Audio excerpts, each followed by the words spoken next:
निर्धारित कीजिए कि क्या निम्नलिखित संबंधों में से प्रत्येक स्वतुल्य सम्मित संक्रामक है। तो हमें इसमें ज्ञात करना है कि यहाँ पर दिया हुआ संबंध स्वतुल्य सम्मित संक्रामक है या फिर नहीं। तो पहला है समुच्चय ए बराबर 1 से लेकर 14 तक की संख्या में संबंध r इस प्रकार परिभाषित है कि r बराबर x, y जहाँ पर 3x ऋण y बराबर 0 है। तो हमें से बताना है कि यहाँ पर ये स्वतुल्य सम्मित संक्रामक है या फिर नहीं। तो हम यहाँ पर लिखेंगे दिए है समुच्चय ए बराबर 1 से लेकर 14 तक की संख्या तथा r बराबर x, y जहाँ पर 3x ऋण y बराबर 0 है। और हम इसे इस तरह भी लिख सकते हैं 3x बराबर y। तो हम इसे रोस्टर रूप में लिखेंगे और इससे हम x और y के मान ज्ञात करेंगे। तो जब हम इसमें x का मान रखेंगे तो हम y का मान प्राप्त होगा। तो हम समुच्चय a से x का मान रखेंगे जिससे हमें y का मान प्राप्त हो जाएगा। तो जब हम इसमें x की जगह में 1 रखेंगे तो यहाँ पर ये हो जाएगा 1 बराबर y। तो यहाँ पर 3 बराबर y। तो जब हमने इसमें x की जगह में 1 रखा तो y का मान मिला है 3। तो यहाँ पर आ जाएगा 1, 3। इसी तरह से जब हम x की जगह में 2 रखेंगे तो यहाँ पर y का मान आ जाएगा 6। हम x की जगह में 3 रखेंगे तो यहाँ पर y का मान आ जाएगा 9। और जब हम x की जगह में 4 रखेंगे तो यहाँ पर y का मान आ जाएगा 12। और जब हम x की जगह में 5 रखेंगे तो यहाँ पर y का मान आ जाएगा 15। लेकिन यहाँ पर 15 समुच्चय ए में नहीं है, इसीलिए हम इस संबंध को नहीं लेंगे। तो यहाँ पर हमने इसे रोस्टर रूप में तो लिख लिया। अब हम देखते हैं कि यहाँ पर ये स्वतुल्य सम्मित संक्रामक है या फिर नहीं। तो स्वतुल्य होने के लिए इसमें 1 से लेकर 14 तक के प्रत्येक संख्याओं के द्विक मौजूद होने चाहिए। मतलब इसमें 1, 1, 2, 2, 3, 3 से लेकर 14, 14 तक प्रत्येक संख्याओं के द्विक मौजूद होने चाहिए। लेकिन इसमें न तो 1, 1 है, न ही 2, 2 है और न ही 3, 3 है। इसीलिए यहाँ पर ये संबंध स्वतुल्य नहीं है। तो हम यहाँ पर लिखेंगे स्वतुल्य। चूँकि 1, 2, 3 से लेकर 14 तक प्रत्येक एक ही अवयव है, परंतु 1, 1, 2, 2 से लेकर 14 तक कोई भी r का अवयव नहीं है, इसलिए यहाँ पर यह संबंध स्वतुल्य नहीं है। तो हम यहाँ पर लिखेंगे अतः संबंध r स्वतुल्य नहीं है। तो यहाँ पर अब हम देखते हैं कि यहाँ पर ये सम्मित है या फिर नहीं। तो सम्मित होने के लिए अगर r में कोई अवयव AB अगर मौजूद है तो AB का उल्टा मतलब BA भी समुच्चय R में मौजूद होना चाहिए, तभी वह संबंध सम्मित होता है। यहाँ पर मान लेते हैं कि यहाँ पर यह है A और यह B। तो AB का उल्टा मतलब 1, 3 का उल्टा 3, 1 ये भी संबंध R में मौजूद होना चाहिए। लेकिन यहाँ पर 3, 1 इसमें मौजूद नहीं है, इसलिए यहाँ पर यह संबंध सम्मित नहीं है। तो हम यहाँ पर लिखेंगे चूँकि 1, 3 R का अवयव है परंतु 3, 1 R का अवयव नहीं है, अतः संबंध R सम्मित नहीं है। तो अब हम देखते हैं कि यहाँ पर ये संक्रामक है या फिर नहीं। तो संक्रामक होने के लिए अगर कोई अवयव AB R में मौजूद है और BC भी R में मौजूद है तो AC भी R में मौजूद होना चाहिए, तभी वो संक्रामक होता है। मतलब तो मान लेते हैं कि यहाँ पर A है 1 और B है 3 और यहाँ पर 3 से शुरू होने वाला ये है, मतलब यहाँ पर यह है B और यह है C। तो अगर R में AB है, BC है तो AC भी होना चाहिए। मतलब यहाँ पर A है 1, C है 9 तो R में 1, 9 भी होना चाहिए। लेकिन इसमें 1, 9 नहीं है, इसीलिए यहाँ पर संबंध R संक्रामक नहीं है। तो हम यहाँ पर लिखेंगे चूँकि 1, 3 R का अवयव है और 3, 9 भी R का अवयव है, परंतु 1, 9 R का अवयव नहीं है, अतः संबंध R संक्रामक नहीं है। तो यहाँ पर पहला ना तो स्वतुल्य है, नहीं सम्मित है और नहीं संक्रामक है। दूसरा प्राकृतिक संख्याओं के समुच्चय n में r बराबर x, y जहाँ पर y बराबर x धन 5 तथा x 4 से छोटा है द्वारा परिभाषित संबंध r। तो हमें बताना है कि यहाँ पर ये स्वतुल्य सम्मित संक्रामक है या फिर नहीं। और यहाँ पर समुच्चय n प्राकृतिक संख्या है, मतलब ये अनंत हो सकती है, इसलिए हम यहाँ पर लिखेंगे यहाँ n बराबर 1, 2, 3 से लेकर n तक तथा r बराबर x, y जहाँ पर y बराबर x धन 5 तथा x का मान 4 से छोटा है। तो अब हम इसे रोस्टर रूप में लिखेंगे। तो यहाँ पर r बराबर, तो जब हम इसमें x का मान रखेंगे तो हमें y का मान भी प्राप्त हो जाएगा, जिससे हम इसे रोस्टर रूप में लिख सकते हैं। और यहाँ पर x का मान 4 से छोटा है, तो 4 से छोटी संख्या मतलब 1, 2, 3। तो यहाँ पर x का मान हो जाएगा 1, 2, 3। और जब हम 1, 2, 3 को इसमें रखेंगे तो हमें y का मान भी प्राप्त हो जाएगा। तो जब हम इसमें x की जगह हम 1 लिखेंगे तो यहाँ पर आ जाएगा y बराबर 1 धन 5। तो यहाँ से y बराबर आ जाएगा 6। तो जब हम इसमें x की जगह हम 1 रखेंगे तो यहाँ पर y का मान आ जाएगा 6। इसी तरह से जब हम x की जगह में 2 लिखेंगे तो यहाँ पर y का मान आ जाएगा 7, और जब हम x की जगह में 3 लिखेंगे तो यहाँ पर y का मान आ जाएगा 8। तो हम देखते हैं कि यहाँ पर ये समतुल्य है या फिर नहीं। तो समतुल्य होने के लिए इसमें प्रत्येक संख्याओं का द्विक मौजूद होना चाहिए, मतलब 1 का द्विक 1, 1, 2 का द्विक 2, 2, 3 का द्विक 3, 3, इस तरह से लेकर n तक की संख्याओं का द्विक मौजूद होना चाहिए। लेकिन इसमें किसी भी संख्या का द्विक मौजूद नहीं है, इसीलिए यहाँ पर ये स्वतुल्य नहीं है और स्वतुल्य समित संक्रामक नहीं है। यह दर्शाने के लिए केवल एक उदाहरण ही काफ़ी रहता है। तो यहाँ पर ये संबंध r स्वतुल्य नहीं है, तो हम यहाँ पर लिखेंगे चूँकि एक n का अवयव है परंतु एक r का अवयव नहीं है, अतः संबंध r स्वतुल्य नहीं है। तो हम देखते हैं कि यहाँ पर ये समित है या फिर नहीं। तो समित होने के लिए अगर r में कोई अवयव ab है तो इसका उल्टा ba भी r में मौजूद होना चाहिए। तो हम मान लेते हैं कि यहाँ पर a है 1 और b है 6, तो ab का उल्टा मतलब 1 6 का उल्टा 6, 1 भी r में मौजूद होना चाहिए, जो कि नहीं है, अतः संबंध r समित नहीं है। तो हम यहाँ पर लिखेंगे चूँकि 1 6 r का अवयव है परंतु 6 1 r का अवयव नहीं है, अतः संबंध r समित नहीं है। तो यहाँ पर हम देखते हैं कि यहाँ पर ये संक्रामक है या फिर नहीं। तो अगर r में कोई अवयव ab है और उसमें bc भी है तो उसमें ac होना चाहिए, और अगर r में ab है लेकिन b से शुरू होने वाला कोई भी संख्या नहीं है तब भी वो संक्रामक होता है। तो जैसे हम मान लेते हैं कि यहाँ पर a का मान है 1, b का मान है 2 और c का मान है 3। अगर r में 1 2 है और 2 3 है तो उसमें 1, 3 भी होना चाहिए। अगर उसमें 1 2 है लेकिन 2 से शुरू होने वाला कोई संख्या नहीं है तब भी वो संक्रामक रहता है। तो यहाँ पर 1 6 है लेकिन इसमें 6 से शुरू होने वाला कोई भी संख्या नहीं है, अतः ये संक्रामक है। इसी तरह से यहाँ पर 2 7 है लेकिन 7 से शुरू होने वाला कोई संख्या नहीं है, अतः ये संक्रामक है। और 3 8 है लेकिन 8 से शुरू होने वाला कोई संख्या नहीं है, अतः ये भी संक्रामक है। तो हम यहाँ पर लिखेंगे चूँकि 1 6 r का अवयव है परंतु r में ऐसा कोई क्रमित युग्म नहीं है जिसका प्रथम घटक 6 है। इसी प्रकार क्रमित युग्म 2 7 और 3 8 के साथ है, अतः संबंध r संक्रामक है। तो यहाँ पर दूसरा समतुल्य नहीं है, समित नहीं है, किंतु संक्रामक है। तीसरा समुच्चय a बराबर 1 2 3 4 5 6 में r बराबर x, y, जहाँ पर y भाज्य है 1 से द्वारा परिभाषित संबंध r है। तो हमें इसे बताना है कि यहाँ पर ये स्वतुल्य समित संक्रामक है या फिर नहीं। और यहाँ पर y भाज्य है x से, इसका मतलब है कि जब हम इन दोनों का भाग करेंगे तो भागफल एक पूर्ण संख्या हो, मतलब उसका उत्तर इस तरह 2 या फिर 3 हो, इसका उत्तर 2.5 1.5 इस तरह का दशमलव में ना हो। तब हम यहाँ पर लिखेंगे दिए है a बराबर 1 2 3 4 5 6 तथा r बराबर x, y, जहाँ पर y भाज्य है x से। तो अब हम इसे रोस्टर रूप में लिखेंगे जहाँ पर r बराबर, यहाँ पर y भाज्य है x से तो हम इसे रोस्टर रूप में लिखेंगे। तो यहाँ पर 1 से 1 भाज्य है, इसी तरह से 1 से 2 भी भाज्य है, इसी तरह से 1 से 3 भी भाज्य है, 1 से 4 भी भाज्य है, 1 से 5 भी भाज्य है और 1 से 6 भी भाज्य है। इस तरह से 2 से 2 तो भाज्य है ही, 2 से 4 भी भाज्य है और 2 से 6 भी भाज्य है। इसी तरह से 3 से 3 तो भाज्य है ही, यहाँ पर 3 से 6 भी भाज्य है और 4 से 4 भी भाज्य है, 5 से 5 भी भाज्य है और 6 से 6 भी भाज्य है। तो हम देखते हैं कि यहाँ पर ये स्वतुल्य है या फिर नहीं। तो स्वतुल्य होने के लिए r में प्रत्येक संख्याओं के द्विक मौजूद होने चाहिए। तो जैसे 1 का द्विक 1, 1, 2 का द्विक 2, 2, इसी तरह से 6, 6 तक प्रत्येक के द्विक इसमें मौजूद होने चाहिए। तो यहाँ पर 1 1 है, 2 2 है, 3 3 है, 4 4 है, 5 5 है और 6 6 भी है। इसका मतलब है कि यहाँ पर इसमें प्रत्येक संख्याओं के द्विक मौजूद हैं। तो यहाँ पर संबंध r स्वतुल्य है। तो हम यहाँ पर लिखेंगे प्रत्येक स्मॉल a जो a का अवयव है के लिए a r का अवयव है। तो यहाँ पर इसका मतलब है कि a के अंदर जितने भी अवयव हैं इनके द्विक r में मौजूद हैं, अतः संबंध r स्वतुल्य है। तो यहाँ पर हम देखते हैं कि यहाँ पर समित है या फिर नहीं।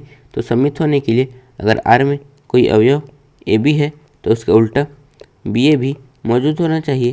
तो हम मान लेते हैं कि यहाँ पर a है 1 और b है 2, तो ab का उल्टा मतलब 1 2 का उल्टा 2 1 भी r में मौजूद होना चाहिए, लेकिन यहाँ पर r में 2 1 मौजूद ही नहीं है, इसलिए यहाँ पर संबंध r समित नहीं है। तो हम यहाँ पर लिखेंगे चूँकि 1 2 r का अवयव है परंतु 2 1 r का अवयव नहीं है, अतः संबंध R सममित नहीं है। तो हम देखते हैं कि यहाँ पर ये संक्रामक है या फिर नहीं। तो संक्रामक होने के लिए अगर R में कोई अवयव AB है और उसमें BC है तो उसमें AC होना चाहिए, तभी वह संबंध संक्रामक रहता है। और यहाँ पर संख्याओं के द्विक मतलब 1 1, 2 2, 3 3, 4 4, 5 5, 6 6 हमेशा संक्रामक होते हैं। तो हम बाकी संख्याओं के देखते हैं। तो यहाँ पर 1 2 है और 2 से शुरू होने वाली संख्या 2 4, तो इसमें 1 4 भी होना चाहिए जो कि है, अतः ये संक्रामक है। इस तरह से यहाँ पर 1 3 है और 3 शुरू होने वाली संख्या 3 6, तो इसमें 1 6 भी होना चाहिए जो कि है, अतः संक्रामक है। और 1 4 है और 4 से शुरू होने वाली संख्या 4 4, तो इसमें 1 4 भी होना चाहिए जो कि है। और 1 5 और इसमें 5 से शुरू होने वाली संख्या 5 5, तो इसमें 1 5 भी होना चाहिए जो कि है। इस तरह से 1 6 और 6 से शुरू होने वाली संख्या 6 6, तो इसमें 1 6 भी होना चाहिए जो कि है, अतः ये संक्रामक है। और यहाँ पर 2 4 है, 4 से शुरू होने वाली संख्या 4 4, तो इसमें 2 4 भी होना चाहिए जो कि है।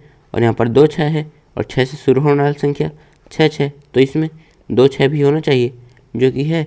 इस तरह से 3 6 और 6 से शुरू होने वाली संख्या 6 6, तो इसमें 3 6 भी होना चाहिए जो कि है, अतः संबंध R संक्रामक है।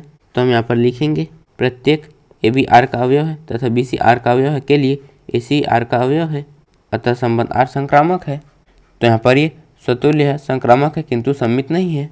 चौथा, समस्त पूर्णांकों के समुच्चय Z में R बराबर x, y, जहाँ पर x माइनस y एक पूर्णांक है, द्वारा परिभाषित संबंध R। तो हमें तो बताना है कि यहाँ पर ये स्वतुल्य, सममित तथा संक्रामक है या फिर नहीं। तो हम यहाँ पर लिखेंगे यहाँ R बराबर x, y, जहाँ पर x माइनस y एक पूर्णांक है। और यहाँ पर हम इसे रोस्टर रूप में नहीं बदल सकते, इसलिए हम इसे बिना रोस्टर रूप में बदले हुए ही हल करेंगे। तो पहले हम देखते हैं कि यहाँ पर ये स्वतुल्य है या फिर नहीं। तो स्वतुल्य होने के लिए Z के प्रत्येक अवयव के द्विकों का मान एक पूर्णांक होना चाहिए। तो मान लेते हैं कि यहाँ पर Z का कोई अवयव x है और x का द्विक मतलब x, x, इसका मान भी एक पूर्णांक होना चाहिए। तो यहाँ पर x, y है, x माइनस y, इस तरह से यहाँ पर x, x हो जाएगा x माइनस x, और जब हम x में x घटाएंगे तो यहाँ पर इसका मान आ जाएगा 0 जो कि एक पूर्णांक है। तो यहाँ पर x, का मान एक पूर्णांक है, अतः संबंध R स्वतुल्य है। तो हम यहाँ पर लिखेंगे क्योंकि सभी x जो Z के अवयव हैं के लिए x माइनस x बराबर 0 एक पूर्णांक है। तो x, x जो R का अवयव है प्रत्येक के लिए x Z का अवयव है, अतः संबंध R स्वतुल्य है। तो यहाँ पर हम देखते हैं कि सममित है या फिर नहीं। तो सममित होने के लिए अगर x, y एक पूर्णांक है तो y, x भी पूर्णांक होना चाहिए, तभी ये सममित होगा। तो यहाँ पर x, y का मतलब है x माइनस y, फिर हम इसमें से माइनस कॉमन लेंगे तो यहाँ पर आ जाएगा ऋण y ऋण x। तो हम इसे इस तरह भी लिख सकते हैं y ऋण x। तो यहाँ पर x, y का मतलब है x माइनस y, तो इस तरह से y माइनस x का मान हो जाएगा y, x। तो यहाँ पर x, y भी एक पूर्णांक है और y, x भी एक पूर्णांक है, इसका मतलब है कि यहाँ पर ये सममित है। तो हम यहाँ पर लिखेंगे माना x, y Z का अवयव इस प्रकार है कि x, y R का अवयव है। तो यहाँ पर x, y R का अवयव है, इसका मतलब है कि यहाँ पर x माइनस y एक पूर्णांक है।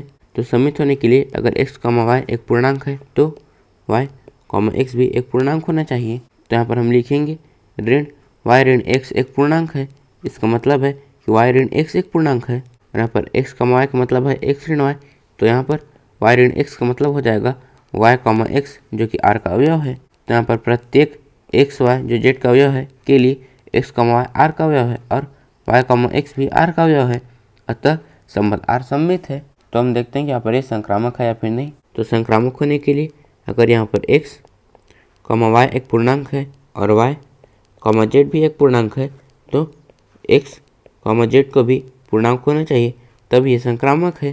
तो यहाँ पर x, y का मतलब है x ऋण y और y, z का मतलब है y ऋण z। तो यहाँ पर x ऋण y भी एक पूर्णांक है, y ऋण z भी पूर्णांक है, तो जब हम इन दोनों पूर्णांकों को जोड़ेंगे तो उसका मान भी एक पूर्णांक ही होगा। तो यहाँ पर आ जाएगा धन, फिर y से y कट जाएगा, तो यहाँ पर आ जाएगा x ऋण z। तो यहाँ पर इसका मतलब है कि यहाँ पर x ऋण z भी एक पूर्णांक है, और यहाँ पर x, y का मतलब था x ऋण y। इसी तरह से यहाँ पर x ऋण z का मतलब है x, z। तो यहाँ पर x भी पूर्णांक है, y z भी पूर्णांक है, तो यहाँ पर x z भी एक पूर्णांक है, इसका मतलब है कि यहाँ पर ये संक्रामक है। तो हम यहाँ पर लिखेंगे माना एक्स वाई जेड, जेड के अवयव इस प्रकार हैं कि एक्स वाई आर का अवयव है और वाई जेड आर का अवयव है। अब एक्स वाई आर का अवयव है और वाई जेड आर का अवयव है, तो यहाँ पर एक्स माइनस वाई और वाई माइनस जेड एक पूर्णांक है। तो जब ये दोनों पूर्णांक है तो दो पूर्णांकों का योग भी एक पूर्णांक ही होगा। फिर यहाँ पर वाई से वाई कट जाएगा, तो यहाँ पर बचेगा एक्स ऋण जेड जो कि एक पूर्णांक है। तो यहाँ पर एक्स वाई को हम एक्स ऋण वाई लिख सकते हैं, तो हम एक्स ऋण जेड को एक्स जेड लिख सकते हैं जो कि आर का अवयव है। तो यहाँ पर एक्स वाई भी आर का अवयव है, वाई जेड भी आर का अवयव है और एक्स जेड भी आर का अवयव है। इसका मतलब है कि यहाँ पर ये संक्रामक है, तो हम यहाँ पर लिखेंगे अतः संबंध आर संक्रामक है। पांचवा, किसी विशेष समय पर किसी नगर के निवासियों के समुच्चय में निम्नलिखित संबंध आर ए आर बराबर एक्स वाई, जहाँ पर एक्स तथा वाई एक ही स्थान पर कार्य करते हैं। तो हमें बताना है कि यहाँ पर ये स्वतुल्य सम्मित संक्रामक है या फिर नहीं। और यहाँ पर नगर के निवासियों का समुच्चय जिसे हम रोस्टर रूप में नहीं लिख सकते, तो हम इसे बिना रोस्टर रूप में लिखे ही हल करेंगे। तो हम यहाँ पर लिखेंगे यहाँ आर बराबर एक्स वाई, जहाँ एक्स तथा वाई एक ही स्थान पर कार्य करते हैं। तो हम देखते हैं कि यहाँ पर ये स्वतुल्य है या फिर नहीं। तो स्वतुल्य होने के लिए एक्स एक्स भी आर का अवयव होना चाहिए। तो यहाँ पर एक्स का मतलब है कि एक्स और एक्स एक ही स्थान पर कार्य करते हैं। तो यहाँ पर एक्स और एक्स एक ही व्यक्ति हैं, तो वो एक ही स्थान पर कार्य करेंगे, जिसका मतलब है कि यहाँ पर ये स्वतुल्य है। तो हम यहाँ पर लिखेंगे एक्स और एक्स एक ही स्थान पर कार्य करते हैं, जिसका मतलब है कि यहाँ पर एक्स आर का अवयव है, अतः संबंध आर स्वतुल्य है। तो अब हम देखते हैं कि यहाँ पर ये सम्मित है या फिर नहीं। तो सम्मित होने के लिए अगर एक्स वाई आर का अवयव है, तो एक्स वाई का उल्टा मतलब वाई एक्स भी आर का अवयव होना चाहिए। तो यहाँ पर एक्स वाई का मतलब है कि एक्स और वाई एक ही स्थान पर कार्य करते हैं। तो हम इसे इस तरह भी कह सकते हैं कि वाई और एक्स भी एक ही स्थान पर कार्य करते हैं। तो यहाँ पर एक्स वाई आर का अवयव है तथा वाई एक्स भी आर का अवयव है, जिसका मतलब है कि यहाँ पर ये सम्मित है। तो हम यहाँ पर लिखेंगे माना एक्स वाई आर का अवयव है, जिसका मतलब है कि एक्स और वाई एक ही स्थान पर कार्य करते हैं। और हम इसे इस तरह भी कह सकते हैं कि वाई और एक्स एक ही स्थान पर कार्य करते हैं, जिसका मतलब है कि वाई एक्स आर का अवयव है। तो यहाँ पर एक्स वाई भी आर का अवयव है और वाई एक्स भी आर का अवयव है, जिसका मतलब है कि यहाँ पर ये सम्मित है। तो हम यहाँ पर लिखेंगे अतः संबंध आर सम्मित है। तो हम देखते हैं कि यहाँ पर ये संक्रामक है या फिर नहीं। तो संक्रामक होने के लिए अगर एक्स वाई आर का अवयव है और वाई जेड भी आर का अवयव है, तो एक्स जेड भी आर का अवयव होना चाहिए। तो यहाँ पर एक्स वाई जेड है, तो यहाँ पर इसका मतलब है कि यहाँ पर एक्स और वाई एक ही स्थान पर कार्य करते हैं। और यहाँ पर इसका मतलब है कि यहाँ पर वाई और जेड एक ही स्थान पर कार्य करते हैं। तो यहाँ पर ये तीनों एक ही स्थान पर कार्य करते हैं, तो जाहिर सी बात है कि यहाँ पर एक्स और जेड भी एक ही स्थान पर कार्य करते हैं। तो यहाँ पर इसका मतलब है कि यहाँ पर एक्स जेड भी आर का अवयव है, अतः संबंध आर संक्रामक है। तो हम यहाँ पर लिखेंगे माना एक्स वाई आर का अवयव है तथा वाई जेड आर का अवयव है। तो यहाँ पर इसका मतलब है कि एक्स और वाई एक ही स्थान पर कार्य करते हैं, तथा यहाँ पर इसका मतलब है कि वाई और जेड भी एक ही स्थान पर कार्य करते हैं। तो यहाँ पर ये तीनों एक ही स्थान पर कार्य करते हैं, तो जाहिर सी बात है कि एक्स और जेड भी एक ही स्थान पर कार्य करते हैं। और यहाँ पर इसका मतलब है कि एक्स जेड आर का अवयव है, अतः संबंध आर संक्रामक है। तो यहाँ पर ये स्वतुल्य सम्मित और संक्रामक तीनों हैं। तो अब हम बी हल करेंगे। तो यहाँ पर बी है आर बराबर एक्स वाई, जहाँ पर एक्स तथा वाई एक ही मोहल्ले में रहते हैं।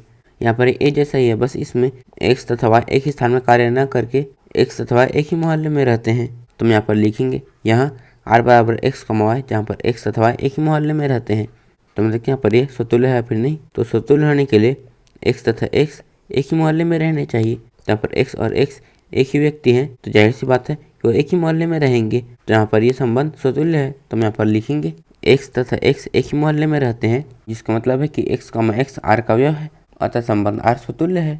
तो हम देखते हैं कि यहाँ पर ये सम्मित है या फिर नहीं। तो पहले हम लिखेंगे माना एक्स वाई आर का अवयव है, जिसका मतलब है कि एक्स तथा वाई एक ही मोहल्ले में रहते हैं। तो यहाँ पर एक्स तथा वाई एक ही मोहल्ले में रहते हैं, तो हम इसे इस तरह भी कह सकते हैं कि वाई तथा एक्स एक ही मोहल्ले में रहते हैं। और इसका मतलब है कि वाई एक्स आर का अवयव है। तो यहाँ पर एक्स आर का अवयव है तथा इसका उल्टा वाई एक्स भी आर का अवयव है, जिसका मतलब है कि यहाँ पर संबंध सम्मित है। तो हम यहाँ पर लिखेंगे अतः संबंध आर सम्मित है। तो हम देखते हैं कि यहाँ पर ये संक्रामक है या फिर नहीं। तो पहले हम लिखेंगे माना एक्स वाई आर का अवयव है तथा वाई जेड आर का अवयव है। तो यहाँ पर इसका मतलब है कि एक्स और वाई एक ही मोहल्ले में रहते हैं, तथा इसका मतलब है कि वाई और जेड एक ही मोहल्ले में रहते हैं। तो यहाँ पर एक्स वाई जेड तीन व्यक्ति हैं, तो यहाँ पर x और y एक ही मोहल्ले में रहते हैं, y और z भी एक ही मोहल्ले में रहते हैं। तो यहाँ पर ये तीनों जब एक ही मोहल्ले में रहते हैं तो जाहिर सी बात है कि x और z भी एक ही मोहल्ले में रहते हैं। तो हम यहाँ पर लिखेंगे x और z एक ही मोहल्ले में रहते हैं। तो यहाँ पर इसका मतलब है कि x, z भी r का अवयव है। तो यहाँ पर x, y भी r का अवयव है, y, z भी r का अवयव है तथा x, z भी r का अवयव है। अतः संबंध r संक्रामक है। तो हम यहाँ पर लिखेंगे अतः संबंध r संक्रामक है। तो अब हम c देखते हैं। तो यहाँ पर है c r बराबर x, y, जहाँ पर x y से ठीक 7 सेंटीमीटर लंबा है। तो हम यहाँ पर लिखेंगे यहाँ r बराबर x, y, जहाँ पर x y से ठीक 7 सेंटीमीटर लंबा है। तो अब हम देखते हैं कि यहाँ पर ये सतुल्य है या फिर नहीं। तो सतुल्य होने के लिए x से ठीक 7 सेंटीमीटर लंबा होना चाहिए। तो यहाँ पर x और x एक ही व्यक्ति है, तो संभव नहीं है कि कोई व्यक्ति खुद से ही लंबा हो। कोई व्यक्ति खुद के बराबर हो सकता है लेकिन खुद से लंबा नहीं हो सकता, जिसका मतलब है कि यहाँ पर ये संबंध सतुल्य नहीं है। तो हम यहाँ पर लिखेंगे x से 7 सेंटीमीटर लंबा नहीं हो सकता, जिसका मतलब है कि यहाँ पर x, x r का अवयव नहीं है, अतः संबंध r सतुल्य नहीं है। तो अब हम देखते हैं कि यहाँ पर ये सममित है या फिर नहीं। तो हम मान लेते हैं कि यहाँ पर x, y r का अवयव है, जिसका मतलब है कि यहाँ पर x y से ठीक 7 सेंटीमीटर लंबा है। तो यहाँ पर यह x और यह y, तो यहाँ पर x y से 7 सेंटीमीटर लंबा है। तो यहाँ पर इसका उल्टा तो हो नहीं सकता कि y x से 7 सेंटीमीटर लंबा हो, यहाँ पर y x से 7 सेंटीमीटर छोटा है। तो हम यहाँ पर लिखेंगे y x से ठीक 7 सेंटीमीटर छोटा है, जिसका मतलब है कि यहाँ पर y, x r का अवयव नहीं है, अतः संबंध r सममित नहीं है। तो हम देखते हैं कि यहाँ पर ये संक्रामक है या फिर नहीं। तो हम यहाँ पर लिखेंगे माना x, y r का अवयव है तथा y, z r का अवयव है। तो यहाँ पर इसका मतलब है कि यहाँ पर x y से ठीक 7 सेंटीमीटर लंबा है तथा इसका मतलब है कि यहाँ पर y z से ठीक 7 सेंटीमीटर लंबा है। तो यहाँ पर यह x, यह y और यह z।